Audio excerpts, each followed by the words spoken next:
Hey guys, Josh from Metro East. We're talking to you about nutrition today. So nutrition is the basis of that pyramid of fitness that we talk about sometimes. So if the base of the pyramid is crumbling, there's no way the top can stay, okay?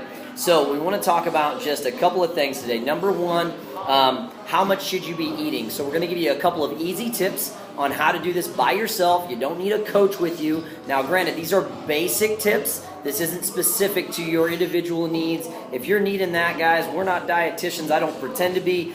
We recommend individuals to work with if that's something you need more up your alley for the goals that you're trying to reach. So first and foremost, we talk about how much we should be eating is based on the goals. Whether I want to lose weight, whether I want to maintain weight, or whether, and some of you ladies may not feel this is a case for some people, but some people actually want to gain weight. So we need to know what our goals are, number one. Number two, we're going to use a couple of tools that are very simple. Number one, we're going to talk about that MyFitnessPal app. Guys, there's a reason why everybody downloads it, because it's pretty sweet. Not only for logging your food, but also to give you an easy estimation of what I should be taking in based on my body type and my activity level. So you can load that up on your smartphone.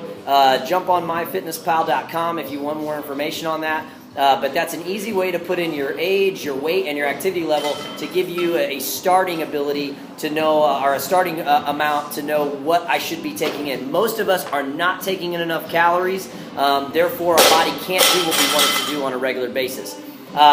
Number two, if you're not the smartphone person and you just want to do this online, I've found a pretty sweet estimation calculator on mayoclinic.org.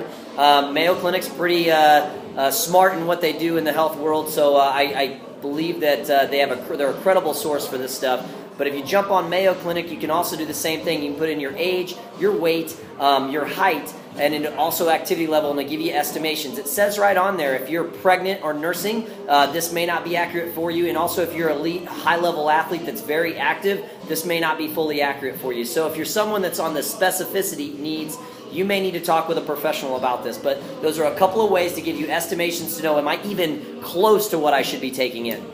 The last thing we want to talk about is pre- and post-exercise nutrition. So a couple of quick tips.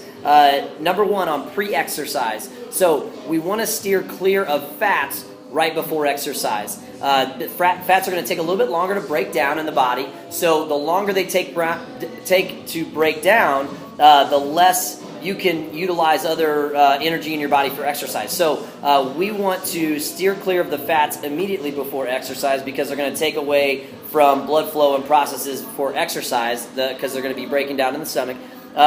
So we want a moderate level of protein, because protein will break down just a little bit faster and provide some fuel, and then a little bit higher amount of carbohydrates. Again, these are just basic fundamental principles here. We're not getting real crazy with rocket science. I understand there's a lot of information out there. We're just telling you what we feel works best for our general population folks.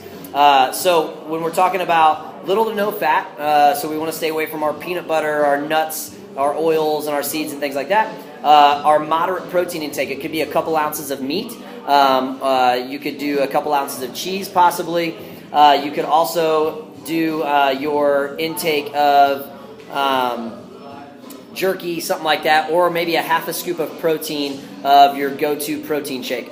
The other thing on higher carbs, a banana works great for this, or maybe a half to a full cup of oats based on your dietary needs there. And timing of this is going to be something about an hour or so before exercise.